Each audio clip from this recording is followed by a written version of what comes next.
నిన్న మన మాట్లాడతా మా కార్ ఖరాబ్ అయింది, షెడ్డు పోయింది, మళ్ళీ వస్తుంది అంటుండు.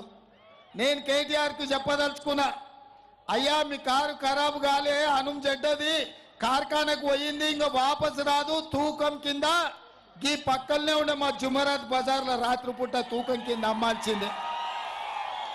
ఇక మళ్ళా వాపసు రాదు. కొడుకుకు తెలియనట్టుంది కానీ తండ్రికి తెలిసింది. అందుకే తండ్రి నిన్న మన బస్సు వేసుకొని బయలుదేరిండు. ఇక ఆయన వెనకాల ఓ పక్కన జగదీశ్వర్ రెడ్డి, ఇంకొక పక్కన ఇక చిల్లరగాళ్ళు బుడర్కాండ్లని అందరిని నెంబడేసుకొని తిరుగుతున్నాడు.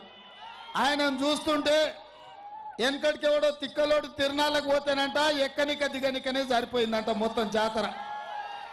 ఇవాళ చంద్రశేఖరరావు కూడా మొన్న మిర్యాలగూడ పోయిండు, సూర్యాపేట పోయిండు, భువనగిరి పోయిండు, మహబూబ్నగర్ పోయిండు, నాగర్ కర్నూలు పోయిండు. ఆయన ఏం చేసిండో చెప్తలేడు.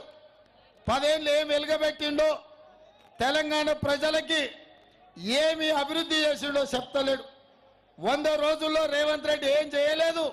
అర్జెంటుగా రేవంత్ రెడ్డి దిగిపోవాలి, నేను ముఖ్యమంత్రి కావాలి అంటుండు. నేను అడగదలుచుకున్న చంద్రశేఖరరావును, నేను వందలాది మంది పిల్లల్ని బలిచ్చి రాలేదు, లేకపోతే ఉద్యమం ముసుగులో తెలంగాణను దోపిడీ చేసి రాలే. నీ అవినీతి మీద, నీ అరాచకం మీద, నీ దోపిడీ మీద, నీ దొంగతనాల మీద, నీ ఆధిపత్యం మీద, నీ గడీల ముందల తెలంగాణ ప్రజల్ని బానిసలుగా చూసినందుకు గజ్వెల్ ఫామ్ హౌస్లో నిన్ను బొందబెట్టి ఈ కార్యకర్తలు ఇందిరమ్మ రాజ్యం తెచ్చారు. అయ్య పేరో తాత పేరో చెప్పి కేటీఆర్ లాగా మంత్రిని కాలే, బాజాబ్తా కొట్లాడి ప్రజల ఆమోదం తీసుకొని మా నాయకులందరూ మద్దతు ఇచ్చి నన్ను ముఖ్యమంత్రిని చేస్తే కుర్చీలో తీసుకున్నా. అల్లా తప్పగా రాలే బిడ్డ, నువ్వు అనుకుంటే దిగిపోనికే. నువ్వేదో తమాషా అనుకుంటున్నావు, ఏడాది తిరిగే లోపల మళ్ళీ అవుతాని. ఏడాది కాదు చంద్రశేఖరరావు, నీ జీవితంలో మళ్ళీ పదవి అనేది లేదు. నీ పదవి అయిపోయింది, నీ మందు సీస ఖాళీ అయిపోయింది. ఇక మళ్ళా నీ జీవితంలో పదవి అనేది నీ కళ్ళతో చూడలేవు.